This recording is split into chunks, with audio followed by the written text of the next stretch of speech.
तो उन्होंने ये कहा कि मैं तो ये दिखा दूंगा कि ये तो एक मशीन की फॉल्ट है और इसमें कुछ नहीं तुम्हें मिलेगा, मैं 10-20 हज़ार तब भी दे रहा हूँ। तो मैंने कहा ठीक है, आप प्रूव करिए कोर्ट में कि ये मशीन की फॉल्ट है। मशीन के अपने आप चल गई। और आजकल के अल्ट्रासाउंड सेंटर जहाँ पे 90% लिंग परीक्षण का काम होता है, उनके 3 सेंटर चल रहे हैं और मुझे फ़ोन करके इस बात की धमकी दी गई कि आपने इस तरह का वीडियो क्यों डाला है, आपको जो है पूरी सच्चाई नहीं बतानी है, आप मेरा नाम रिवील नहीं कर सकते हैं। तो मुझे फ़ोन भी किया गया। मेरे वीडियो का इतना असर तो हुआ कि बहुत लोगों ने भले ही ना देखा हो, लेकिन जिनको देखना चाहिए उन्होंने देखा। हाय एवरीवन, स्वागत है आप सबका फिर से मेरे एक और नए ब्लॉग में। मैं हूं अमित और आप देख रहे हैं मेरा YouTube channel Amit Sangeeta blog.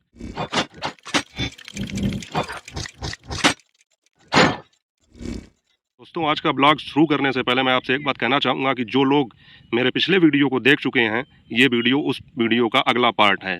अगर कोई मेरा व्यूअर इस वीडियो पर नया आया है तो उससे मैं कहूँगा कि मेरा पिछला वीडियो जाकर ज़रूर देख ले, जिससे उसको ये पूरी बात समझ में आ जाएगी। और आप लोगों से मेरी ये विनती रहेगी कि आप लोग इस वीडियो को पूरा देखें, क्योंकि ये वीडियो आप लोगों के लिए बहुत ही जानकारी देने वाला है और साथ ही साथ आप लोगों को इस चीज़ से लड़ना भी सिखाएगा कि आपके साथ अगर किसी भी तरह का फ्रॉड होता है तो आप उससे किस तरह से निपट सकते हैं। क्योंकि ये जो घटना मेरे साथ हुई है, ये लगभग 100% लोगों के साथ होती है, क्योंकि हर घर में कभी ना कभी कोई ना कोई शख्स इस तरह बीमार होता है कि उसको बाहर जाना पड़ता है, उसको एडमिट होना पड़ता है, उसको रिपोर्ट्स निकलवानी पड़ती हैं और तब होता है असली खेल शुरू। और आपके साथ हुए धोखाधड़ी के खिलाफ अगर आप बचना चाहते हैं तो इस वीडियो को आप अंत तक जरूर देखें। 8-10 मिनट का टाइम देने से आपका कुछ चला नहीं जाएगा, बल्कि आप लोगों का बहुत ही ज़्यादा फ़ायदा होगा। ये मेरी आप लोगों से विनती है। और मेरे पिछले वीडियो पर आप लोगों ने प्यार और सपोर्ट दिखाया, हालांकि उस पर अभी व्यू 500-600 हुए हैं, लेकिन मैं इस बात से खुश हूँ कि कम से कम अगर मेरे इस वीडियो से 500-600 लोगों ने भी कुछ सीखा तो मैं समझूंगा कि मेरा वीडियो बनाना सफल हो गया। हालांकि वो वीडियो अभी भी चल रहा है। तो चलिए शुरू करते हैं देर ना करते हुए। दोस्तों, मैंने पिछले पार्ट में आपको बताया था कि मेरे साथ जो फ्रॉड हुआ था वो हुआ था एक अल्ट्रासाउंड के दौरान। मतलब जब हमारी दोनों बच्चियाँ हुई थी, गर्भ में थी, तब मैंने 5वें महीने में अल्ट्रासाउंड करवाया था और मुझे एक सिंगल बच्चे की रिपोर्ट दी गई थी। उसके बाद में मैंने आपको बताया था कि जब मैंने डिलीवरी का टाइम आया तो उनको मेडिकल कॉलेज में भर्ती कराया। उसके बाद में 2 बच्चियाँ हुई और एक बच्ची की हालत बहुत ज़्यादा ख़राब हो गई। उसके बाद हमने उसको कानपुर में डॉक्टर सुनील तनेजा के यहाँ एडमिट कराया और उसके बाद में शुरू होती है असली कहानी। तो दोस्तों, जब हमने उसको कानपुर में डॉक्टर सुनील तनेजा के यहाँ एडमिट कराया तो साथियों वहाँ पर मुझे लगभग 1.5 महीने का समय लगा हमारी बच्ची को सर्वाइव करने में। और जब हमने उसको एडमिट कराया था तब उसका वजन था मात्र 800 ग्राम। उसके बाद में जब उसको वहाँ से लेकर घर आए थे तब उसका वजन हो गया था लगभग 1.5 kg के, मतलब 1.5 किलो की वो हो गई थी। तो इसका मतलब उसका वजन भी बढ़ा था और उसके शरीर में थोड़ी ताकत भी आई थी। तो डॉक्टर साहब ने छुट्टी कर दी थी कि अब आप इसको घर ले जाएं और इसका नियमित रूप से 5 साल तक चेकअप इसलिए करवाते रहें क्योंकि लो बर्थ वेट के जो बच्चे होते हैं उनमें कुछ ना कुछ कमी बनी रहती है। तो 5 साल तक इसका जो है आपको चेकअप कराना होगा। हालांकि मेरी बच्ची इतनी मजबूत थी कि उसके बाद में मैं 1-2 बार ही कानपुर जा पाया था और उसको दोबारा वहाँ ले जाने की ज़रूरत नहीं पड़ी। वो मेरे हिसाब से फिजिकली और मेंटली इतनी ज़्यादा स्ट्रांग थी कि उसने खुद ही सर्वाइव कर लिया और आज वो बिल्कुल स्वस्थ है, प्रसन्न है और हर तरह से हर चीज़ में सक्षम है। बस थोड़ी दिक्कत ये है कि पता नहीं अब उस समय की जो उसकी कंडीशन थी उसका असर है या क्या है कि वो अभी उतना साफ बोल नहीं पाती है। आप लोगों ने वीडियो में भी देखा होगा कि उसकी ज़बान लड़खड़ाती है। हालांकि इसके लिए भी मैं उसको दिखाऊंगा और मैंने कई जगह बातचीत भी की है, तो पता चला है कि धीरे धीरे सही हो जाएगा। हालांकि मैं किसी विशेषज्ञ को दिखाना चाहता हूँ उसको, तो उसको केवल अब बोलने में थोड़ी समस्या है। हालांकि जब वो शुरू में तो मुझे ऐसा लगा था कहीं ये बच्ची विकलांग ना हो जाए, दिव्यांग ना हो जाए, क्योंकि उसके पैर जो है वो तक सीधे नहीं होते थे। फिर धीरे धीरे डॉक्टर साहब ने बताया कि सही हो जाएंगे और वो आखिर में सही हो गई। तो अब मेन चीज़ शुरू होती है ये कि जब मैंने उसको कानपुर में एडमिट कराया तब पता चलता है कि कौन अपने हैं, कौन अपना कितना खास है और कौन जो है आपके साथ है। क्योंकि जब तक मैं 1.5 महीने वहाँ पर रहा, मेरा परिवार इतना बड़ा है, लेकिन मेरे परिवार के किसी भी सदस्य ने मेरा कोई सहयोग नहीं किया किसी भी तरह से। उस समय की 4 या 5 लाख की जो रकम मैंने खर्च की थी सन 2017 में, एक बहुत बड़ी बात थी। और उस समय मैं आपको हकीकत बता दूं कि मेरे पास जब मैं कानपुर गया था 10,000 रुपये भी नहीं थे, लेकिन फिर भी मैंने उसका ट्रीटमेंट कराया। और मैं उन सभी लोगों को धन्यवाद देना चाहूँगा जो उस समय मुसीबत के दौर में मेरे काम आए। और उनमें से मैं आपको बता दूं कि मेरे घर परिवार का कोई भी आदमी नहीं था, क्योंकि मेरा घर परिवार छोटा नहीं है, काफ़ी बड़ा है। अगर मैं थोड़े से ही संबंधों की बात करूं तो मेरे बाबा यानी कि मेरे दादा जो हैं वो 3 भाई हैं मेरे घर में। मतलब जो है जैसे मेरे बाबा हैं वो सबसे बड़े हैं तो उनके 2 लड़के, मेरे पापा और मेरे ताऊ। उसके बाद में जो बीच वाले बाबा थे उनके 3 लड़के थे। उसके बाद में जो सबसे छोटे बाबा थे उनके भी 2 लड़के थे। इस तरह से मिला के एक बहुत बड़ा भरा पूरा परिवार है।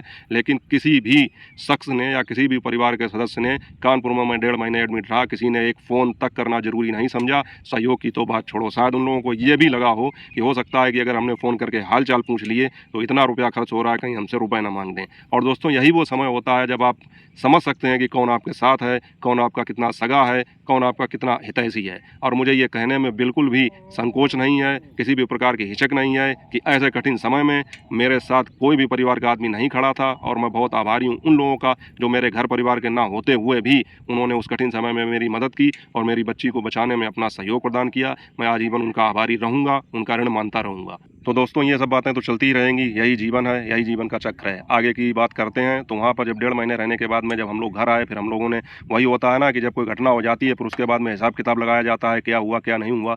तो घर आके जब हम लोगों ने हिसाब किताब लगाया तो बहुत रुपया खर्च हो चुका था, बहुत सारा कर्जा हो चुका था। तो उसके बाद में फिर मुझे याद आया कि जब मैंने रिपोर्ट निकलवाई थी अल्ट्रासाउंड की, तो सिंगल बच्चे की रिपोर्ट थी, और उसके बाद में जब बच्चियाँ हुई तो जुड़वा हुई।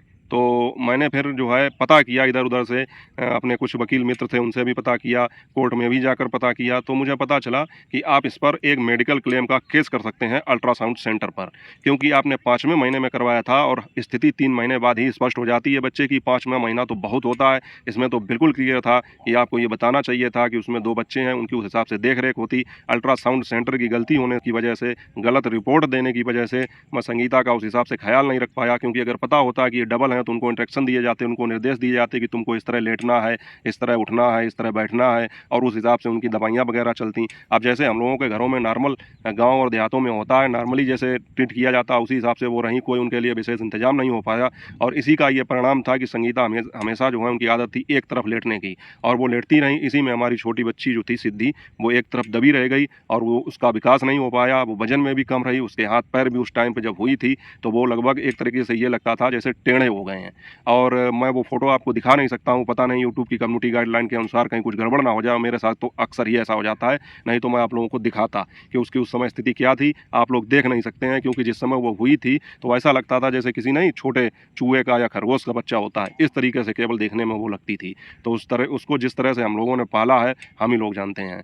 तो उसको जब लाने के बाद में जब देखा और हमने समझा कि हमारा इतना पैसा खर्च हो चुका है, तो मैंने पता किया, तो पता लगा कि इस पर आप एक केस कर सकते हैं। तो मैंने पहले जो है अपनी जो सेशन कोर्ट होती है जिला की, मतलब डिस्ट्रिक्ट की सेशन कोर्ट होती है, वहाँ जाकर पता किया। तो वहाँ पता लगा कि आप अगर केस करेंगे तो आप जितने का भी क्लेम का केस करेंगे, 5 लाख, 10 लाख, 20 लाख, उसका 10% आपको कोर्ट को देना होगा, मतलब कोर्ट फीस देनी होगी। और वो कोर्ट फीस आपकी वापस नहीं होगी, आप केस जीतें या हारें वो आपकी लगी जाएगी। तो मैंने ये सोचा कि मेरा इतना रुपया तो खर्च हो चुका है लगभग 5-6 लाख के, और उसके बाद में अगर मैं इतने का ही क्लेम करता हूँ जाके तो 50-60 हज़ार रुपये मुझे और देना होगा, और फिर इस बात की कोई गारंटी भी नहीं है कि मैं केस जीत ही जाऊँगा, और वो पैसे भी चले जाएंगे। यानी कि कंगाली में आटा गीला होना, ये कहावत थी, और मेरे पास इतने पैसों की व्यवस्था नहीं थी। फिर मैंने जो है आकर इधर उधर से पता किया, तो मुझे पता लगा कि इस तरह के केस आप जो हैं क्लेम के जो केस होते हैं वो आप अपने ज़िला की उपभोक्ता फोरम से भी कर सकते हैं। उपभोक्ता फोरम वो कोर्ट होती है जहाँ पर आप जैसे दुकानों से कोई चीज़ खरीदते हैं, उनका क्लेम लेना हो, या कोई एक्सीडेंट वगैरह हो जाता है, मतलब क्लेम संबंधी जो भी केस होते हैं तो वो उपभोक्ता फोरम से भी किए जा सकते हैं। और वहाँ पर ना के बराबर फीस लगती है। अगर आप 10 लाख का क्लेम करते हैं तो आपको मात्र 100 रुपये देने पड़ेंगे और आपका केस दायर हो जाएगा। फिर मैंने ये सोचा ये बढ़िया बात है, और फिर मैंने एक वकील से बात की, और वकील के जरिए मैंने उपभोक्ता फोरम से अल्ट्रासाउंड सेंटर पर 10 लाख रुपए का मानहानि का केस कर दिया। हालांकि उस केस में जो वकीलों की भाषा होती है उस हिसाब से लिखा जाता है, तो शायद उन्होंने 20 लाख का केस लिखा था। सब कुल मिला के मतलब पूरा जितना खर्चा हुआ है, जितना आने जाने का खर्चा था, दवाइयों का खर्चा था, मेंटली और शारीरिक रूप से हम लोग इतना डिस्टर्ब हुए, उनका हर्जाना और सब कुछ मांगने के बाद में लगभग 20 लाख का क्लेम दिखाया गया था, जो कि मेरा दावा मात्र 100 रुपये में दायर हो गया। और वो मुकदमा 2019 में मैंने किया था, मतलब 2017 में बच्चियाँ पैदा हुई थी और उसके बाद 2019 में मैंने किया, क्योंकि इसके बीच का जो टाइम था वो मेरा केवल भाग दौड़ में पता करने में चला गया। और उसके बाद में अंत में मुझे एक बात ये भी पता चली कि अगर आप उपभोक्ता फोरम से मुकदमा दायर करते हैं तो आपको 2 साल के अंदर ही करना होगा, क्योंकि अगर आपके केस को 2 साल हो गए तो फोरम से फिर दायर भी नहीं हो सकता है। तो बिल्कुल अंतिम समय में जब 2 साल होने में मेरा लगभग 1 महीना बचा था, तब मैंने वो केस दायर किया था और केस दायर हो भी गया था, उसका मुकदमा भी चला। और चूँकि उपभोक्ता फोरम एक ऐसी कोर्ट होती है जहाँ पर शायद सरकार इतना तवज्जो नहीं देती है, क्योंकि उसके बाद में वो केस मेरा बहुत लंबा चला, और वहाँ पर जो है कहना चाहिए कि जज वगैरह बहुत कम आते थे, बेंच बहुत कम बैठती थी, 2-2 4-4 महीने में तारीखें पड़ती थीं, और उसी दौरान बीच में लग गया लॉकडाउन। तो लॉकडाउन की वजह से भी वो केस पेंडिंग में पड़ा रहा। उसके बाद में 2022 में लगभग वहाँ पर एक जज आए थे और उन्होंने जल्दी से निपटाने में 1 साल में 2023 में लगभग उसका अंतिम छोर पर उसको ले आए, और मेरा जो है मैटर बिल्कुल सॉल्व होने को था, मतलब ऑर्डर लिख के रख गया था, केवल सुनाने को था। और यहाँ पे देखिए कहते हैं किस्मत कि उसी समय पर उन जज का हो गया ट्रांसफ़र। और उसके बाद में फिर जो है वो मेरा केस फिर लटक गया और आज दिन तक लटका हुआ है, क्योंकि कोर्ट नहीं बैठती है, जज नहीं आ रहे हैं। मतलब फैसला होने को था, बिल्कुल सुनाने को था, और मेरा फैसला नहीं हो पाया। और उसमें ये हो गया कि अब जो नए जज आए हैं वो दोबारा से फिर पैरवी करेंगे, दोबारा से फिर पूरी प्रक्रियाएं होंगी, फिर उसका फैसला होगा। साथियों, अपने यहाँ न्याय व्यवस्था की पोजीशन बहुत ही ज़्यादा नाजुक है, और खासकर जिस कोर्ट से मैंने किया था यानी कि उपभोक्ता फोरम से, वहाँ पर तो बहुत ही समय लगता है, क्योंकि अगर सिविल कोर्ट से किया होता तो वहाँ पर बराबर सुनवाई होती, और इस कोर्ट में सुनवाई नहीं होती है, क्योंकि इस पर इतना ध्यान नहीं दिया जाता है मेरे हिसाब से, क्योंकि यहाँ रिटायर्ड जो जज होते हैं सिविल कोर्ट के, वो यहाँ पर जज बनाकर भेजे जाते हैं।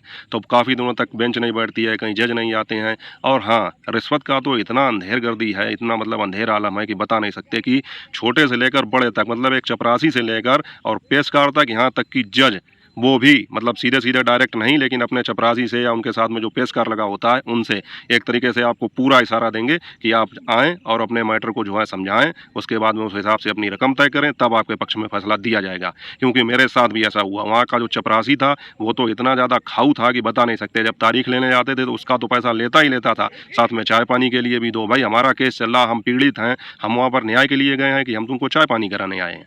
मतलब उन लोगों के मैंने तमाम वीडियो तक रिकॉर्ड कर लिए थे, क्योंकि मुझसे जो है, अगर मैं किसी को 1 रुपया दूंगा तो उसका सबूत तो अपने पास रखूंगा ही। यहाँ तक कि जो उस समय के जज थे, जिनको मैं बिल्कुल सही समझता था, उन्होंने मेरे केस में पैरवी भी की अपनी कोर्ट में। उन्होंने मुझसे खुद ये बात कही कि मेडिकल के क्षेत्र में लोग ऐसा नहीं करते हैं जैसा आपने सराहनीय कदम उठाया है, और लोगों के साथ बहुत धोखा होता है। मैं पर्सनली आपका जो ये केस देखूंगा और इसको पूरा जो है कोशिश करूंगा कि अपने ही कार्यकाल में इसका फैसला करके जाऊं। तो उनकी ये बातें उस समय तो मुझे बहुत अच्छी लगी। मुझे लगा कि जो है अब भी ऐसे लोग होते हैं। हालांकि बाद में उन्होंने भी ऐसा काम किया कि अपने चपरासी के जरिए मुझको ये खबर भिजवाई कि आप जो है आके बंगले पर मिलें, और फिर उसके बाद में बंगले पर मैं मिठाई लेकर गया था। उन्होंने डायरेक्ट तो मुझसे किसी प्रकार की कोई बात नहीं की या कोई रिश्वत की मांग नहीं की, लेकिन उन्होंने इतना इशारा जरूर कर दिया कि मेरे चपरासी से आप मिल लेना, वो आपको आगे की चीज़ें बता देगा। और इसका पूरा सबूत भी मेरे पास है। समय आने पर हो सकता है कि मैं उसको भी आप लोगों को दिखाऊं, क्योंकि अभी मेरा ये केस चल रहा है, और अभी अगर मैं उस चीज़ को रिवील करता हूँ तो मेरे केस पर गलत असर पड़ेगा इसका, मैं ये जानता हूँ। तो इसलिए मैं ये चीज़ें अभी सोशल मीडिया पर नहीं दिखा सकता हूँ। साथियों, मेरी ये लड़ाई आज भी जारी है। अल्ट्रासाउंड वाले की एक गलत रिपोर्ट के कारण जो है मेरी बच्ची का जो है भविष्य अंधकार में हो गया, और अभी वो बोल नहीं पाती है। पता नहीं अभी उसको कितना समय और भी लगेगा। हालांकि मैं इतना कोशिश करने के बाद में मैंने उसको इतना जो है सक्षम कर लिया है कि अब वो पूरी तरह से ठीक है। लेकिन मैं उन लोगों को सोचता हूँ जिनके पास में व्यवस्था नहीं होती है, और वो कैसे इन सब फ्रॉड से बच सकते हैं। तो इसीलिए मैंने ये आपको जागरूक करने के लिए वीडियो बनाया था। और दूसरी एक चीज़, जब भी आप इस तरह से किसी मामले में फंस जाएँ तो आपके जितने भी मेडिकल संबंधी कागजात हैं, बिल हैं, इन सबको आप बहुत ही ध्यान से रखिए और हर जगह से लीजिए। क्योंकि आप अदालत में जब तक ये सब चीज़ें नहीं दिखाएंगे, और आपको प्रूव करना पड़ेगा कि मेरा इतना रुपया खर्च हुआ है, आप जितना मतलब बिल लगाएंगे, जितना आप वहाँ पर दिखाएंगे कि मेरा इतना रुपया खर्च हुआ, उसी हिसाब से आपको क्लेम मिलेगा। ऐसा नहीं है कि आप बोल दें केवल मेरा इतना खर्च हुआ और आपको क्लेम मिल जाए। नहीं, आपको एक एक चीज़ का सबूत दिखाना पड़ेगा।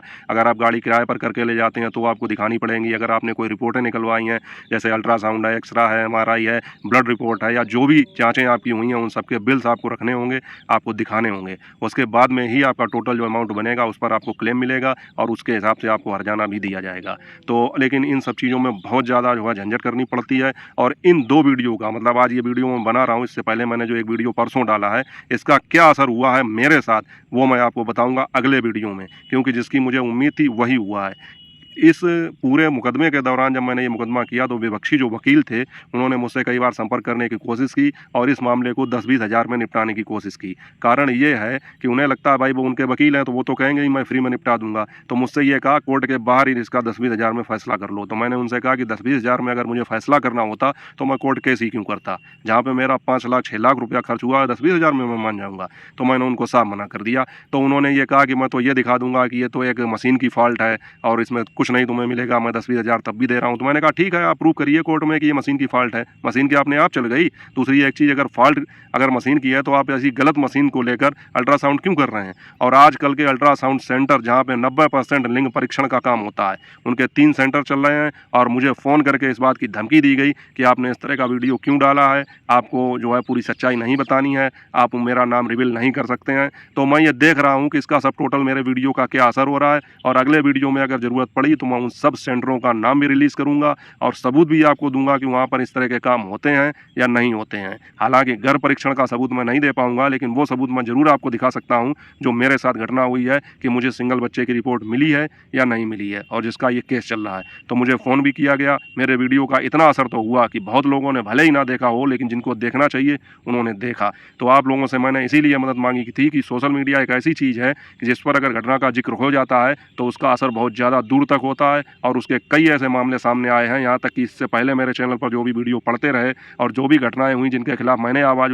उठाई और जिनके समर्थन में मैंने वीडियो बनाया, उनको इंसाफ मिला। तो मुझे उम्मीद थी कि जब मैंने दूसरों के इंसाफ के लिए बात की तो इस पर आप लोगों का समर्थन मिलेगा, तो मेरा मनोबल बढ़ेगा और इस लड़ाई को मैं आगे भी और जारी रख पाऊंगा। तो मेरे साथ क्या हुआ और मुझे क्या कहा गया है और कैसे क्या हुआ, ये सब चीज़ें जानने के लिए आपको मैं अगले वीडियो में बताऊंगा, क्योंकि ये वीडियो भी बहुत लंबा हो गया, जबकि मैंने उतने विस्तार से आपको नहीं बता पाया कि जो भी था, लेकिन मैंने ये बता दिया कि मेरी बच्चियों के साथ कितना गलत हुआ और उसके लिए मैं क्या कर रहा हूँ। बाकी कमेंट बॉक्स खुला है, आप लोग अपनी राय बता सकते हैं। मुझे क्या करना है, अगर मैं कुछ भूल रहा हूँ तो वो भी आप लोग बता सकते हैं। आप लोगों को जल्द ही अगले वीडियो में और भी सच्चाइयों का खुलासा मिलेगा। तब तक अपना और अपनों का ख्याल रखिए। मिलते हैं आपसे अगले वीडियो में। जय हिंद, वंदे मातरम।